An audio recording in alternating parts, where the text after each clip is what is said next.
It's a well-known breakfast place over in Chicago. So we got up a little early, even though we could have gotten the free breakfast. Battled all the kids over at Hampton Inn. Decided to go for quality stuff today. Yeah, so it was quite a walk from our hotel. It's closer to the Cloud Gate, actually, just across. It's not that long of a walk. I'm used to it now. Oh, it wasn't long. So it wasn't long. So I have the eggs Benedict classic, and my husband got the Denver skillet with pancakes on the side. Yeah. So it's pancakes on the side. So we're having coffee right now. Cheers.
Very pretty day today.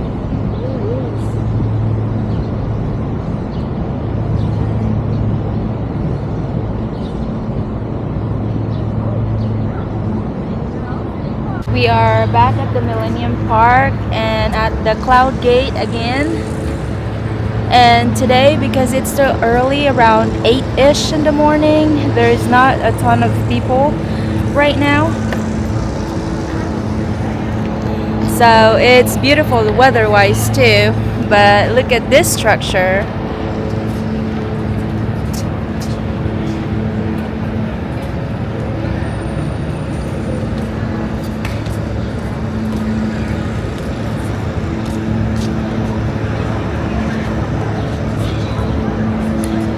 Very, very pretty. And really, if you go close, it's huge. You can see a lot of hand marks, fingerprints over here. But this is a huge, huge structure.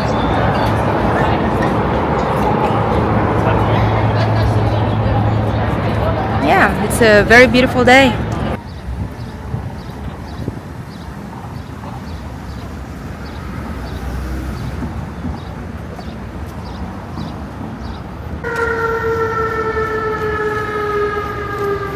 We're going to Starbucks.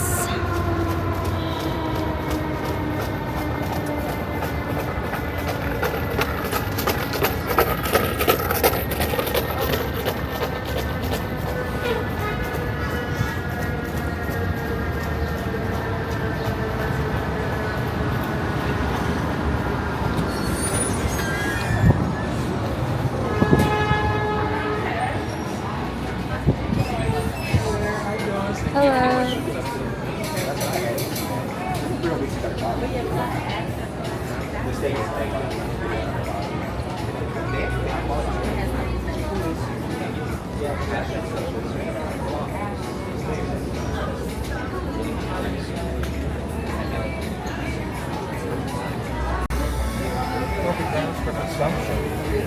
Yeah.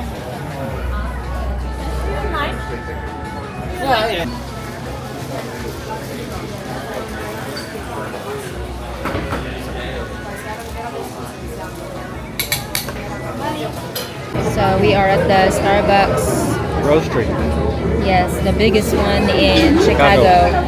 There Like 5 are stories. Oh, is it 5? Yeah, 5. So it's the biggest one we went yet so far. There's a ton of people in here. I told Hazel that I would get a cup of coffee, except the fact that when we were eating breakfast, the The guy kept refilling our coffee. I must have had about 4 cups already.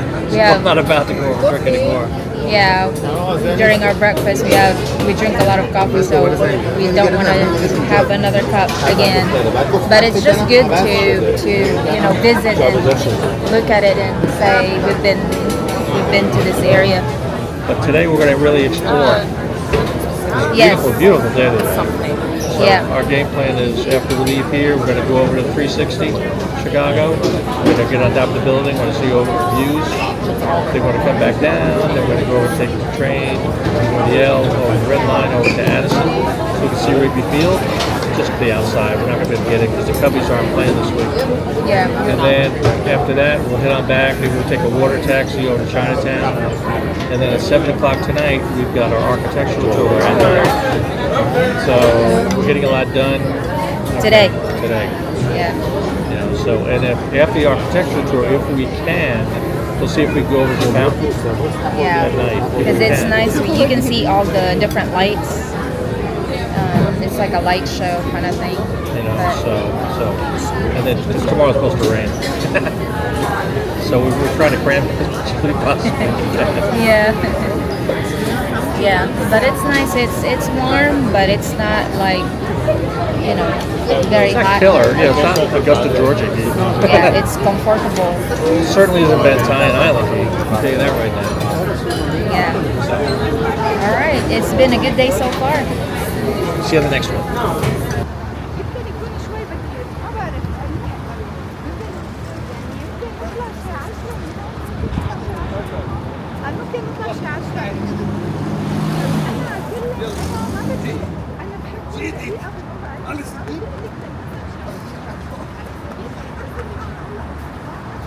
So we are on our way to 360 Chicago. This is the building.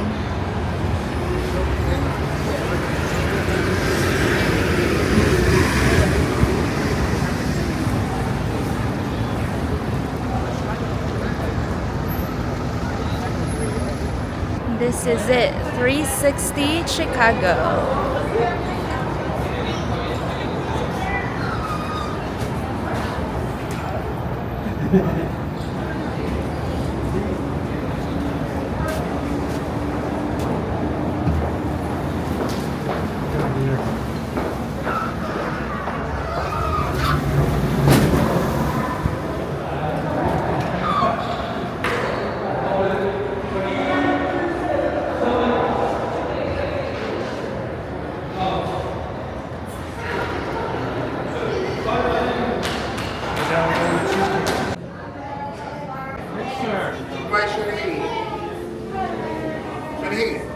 Thank you.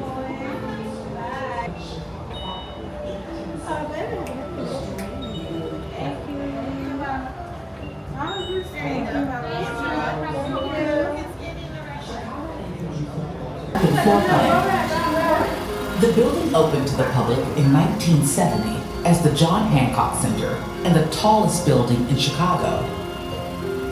Then in 1992, it became one of the first buildings to colorize its crown of lights, marking holidays and special occasions.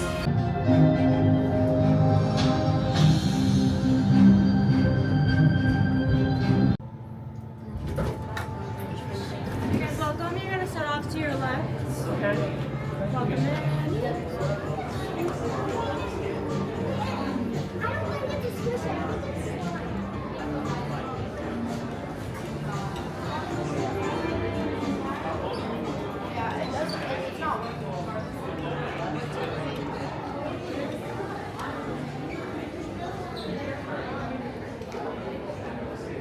We are currently at 360 Chicago. Chicago Sky Deck, and where you can see all the Chicago skyline. And yeah, it's pretty amazing to see all the different buildings on top. We're only halfway through. We got to go look at the other side too. So Yeah, but so far it's actually a good view. This is the building where they do the tilt, but we didn't. yeah, the good thing about this building too is that they actually have seats, so you can sit down. If you like to drink, they have a bar here too, rooftop bar, Yeah. which is in the same area. It's pretty good. while you're drinking with a view. We just got the general one. Just come up and look around. Look around, take pictures and videos. Yeah, it's amazing. Yeah. All right, enjoy the view, guys. See ya.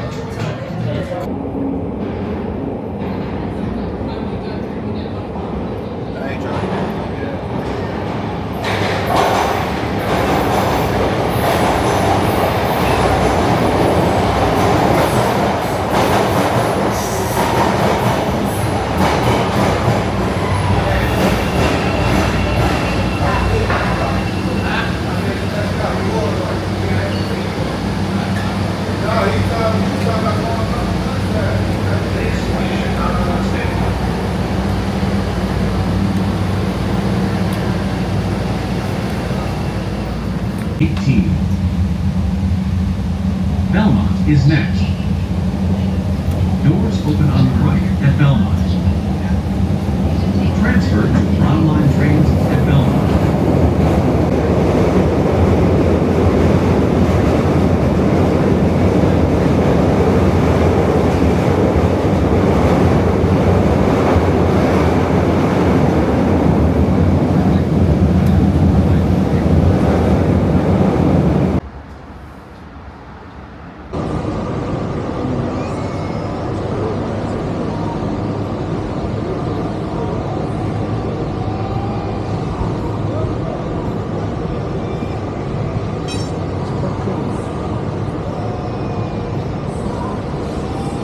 Jenkins. I don't know who this one's going to be.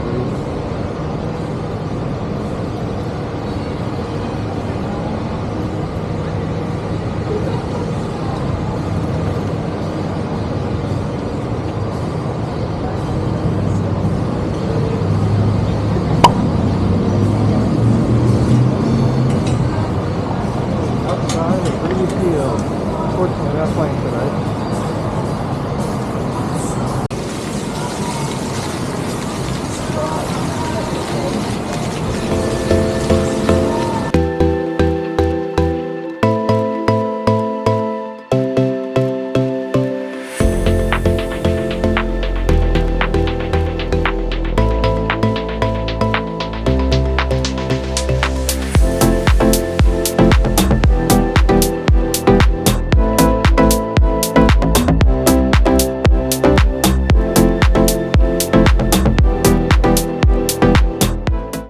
It's like a old diner vibe.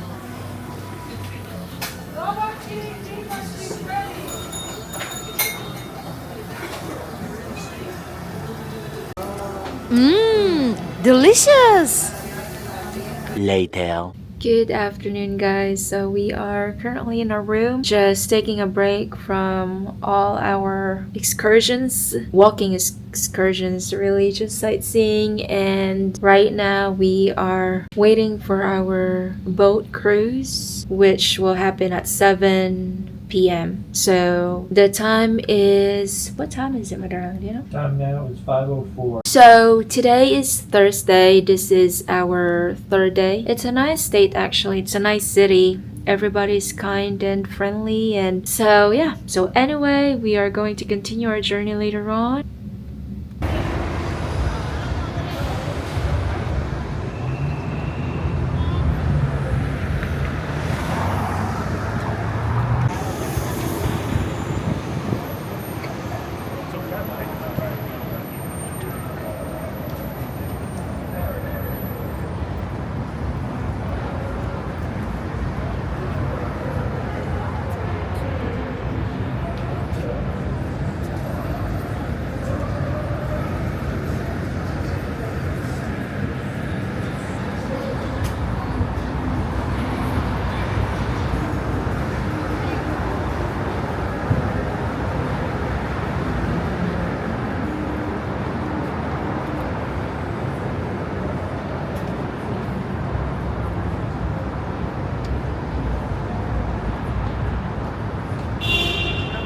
Backpacks, fanny packs open already. Thank you. Thank you very much. Right down the ramp. Thank you. And if you have a kayak, good luck. It was too many. We have to find our seat, Adderley. Hi. Thank you.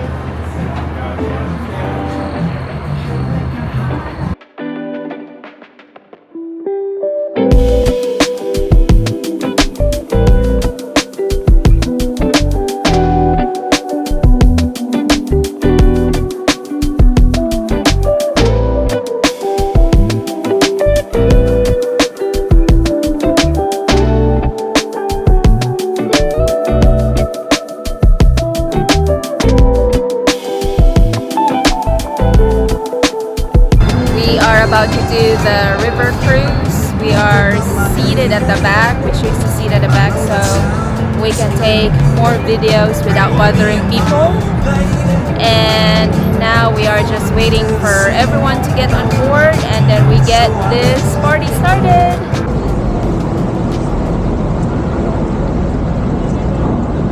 When we get up from under the bridge, take a look again at London House. This has what's called a three-part design, five-part type design. A 2, 3, 4 base, middle part, many repeating windows, and then the top is the row of columns of colonnade. No one knew what a tall building should look like, so one of the theorists said, why don't we make it look like a classic Greek column? There's a base, shaft, and capital. So this is a good example of it, tripartite design. We call that because the developer wanted to attract jewelers there. It's at the north end of Jewelers Road. So he put in 3-car elevators. You could drive in at ground level and go up 23 floors. So they would not be subjected to any kind of robbery on the streets. He was able to attract one jeweler. One of those car elevators is still there as a freight elevator. It's now offices, not just jewelers in there. That was designed by Jaeger and Dinkelberg. And you've never heard of either one, but Dinkelberg is the architect who did the Flatiron building in Lower Manhattan that comes to a knife edge. And I'm sure if you've seen pictures of Lower Manhattan, you've seen that building along the way. The State Street Bridge is up because it's under repair.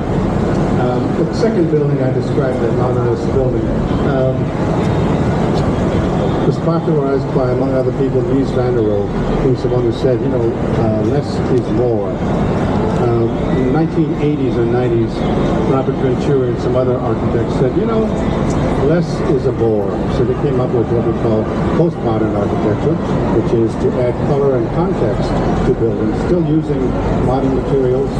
And the first postmodern building you see is right here on your left, right after the bridge. The building on your left with 2 different colors of granite and silver highlights on the windows. This is the Leo Burnett building, completed 1989. Kevin Roche, the designer of this building, said he was inspired by that sandboard form, so he put big shoulders a third of the way up and all the way on the top. And the contextual element of this building is that the shoulders a third of the way up are at the same level as its neighboring building, the one with the 55 on it. That's the context of this building. Leo Burnett, if you're not familiar with it, is an international advertising agency. They cover the airwaves with things like the Allstate Mayhem Man, Tony the Tiger in the past, Marlboro Man. Those are some of the campaigns that they promoted way back when. And it's going to be hard to compete with this band here. In 74, as Montgomery Ward headquarters at that point in time, was designed by Minoru Yamasaki. And the company had a egalitarian workplace philosophy. So they built the building with all the elevators and mechanicals in the corners because they wanted no one to have a corner office. So this is a case where design matters. It really reflects the corporate philosophy.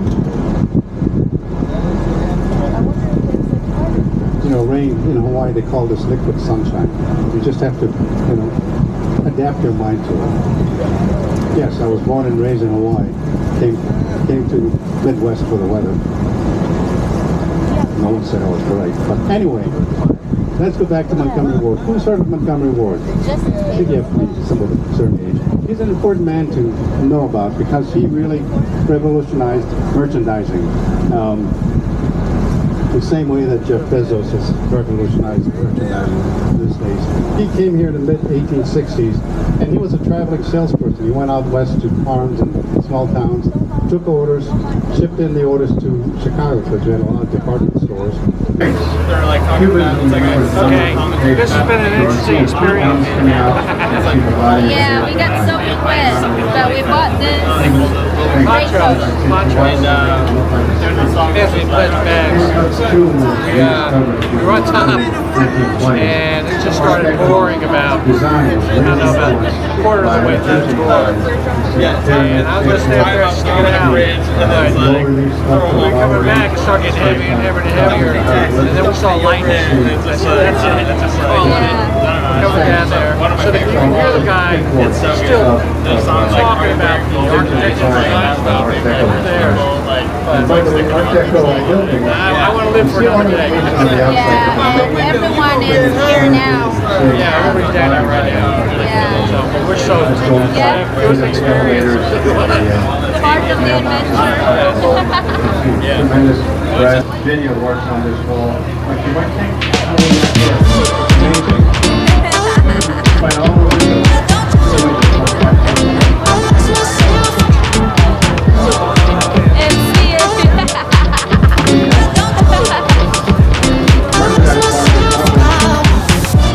I'll talk about this building and the structural system. Because now the tall buildings of this day and age are using the same system that Bill Baker, the structural engineer, developed. It's the second tallest building in town next to the Willis Sears Tower. Okay, look to your left. I mentioned that you had a lot of different inspirations for buildings. This building hold it up at night at the top with an American.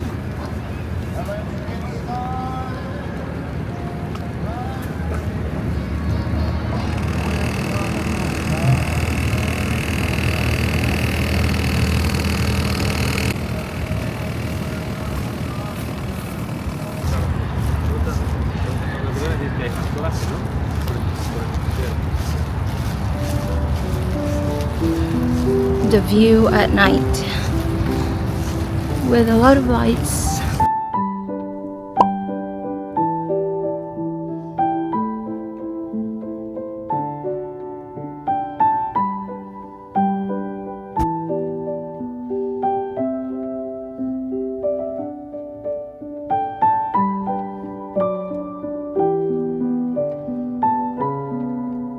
Cause I know when I'm with you, I'm home.